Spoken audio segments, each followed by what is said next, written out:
நமது பள்ளிக்கு ராஜேந்திரன், திருமதி கலாரஞ்சினி, சுதர்வன், செல்வன், நரேந்திரனின் 16ஆம் ஆண்டு பிறந்த நாளை முன்னிட்டு நமது பள்ளிக்கு மதிய உணவு வழங்கிய குடும்பத்தாருக்கு நன்றி.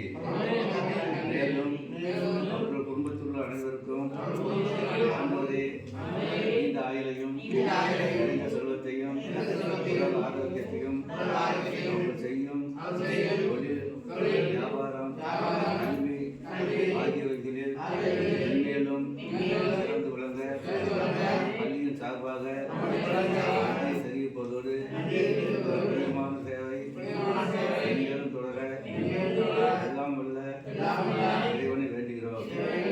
இறைவா நன்றி. பகுத்துண்டு பள்ளி ஒன்புதல் நூலோ பகுத்தவற்றில் எல்லாம் கலை. இறைவா நன்றி.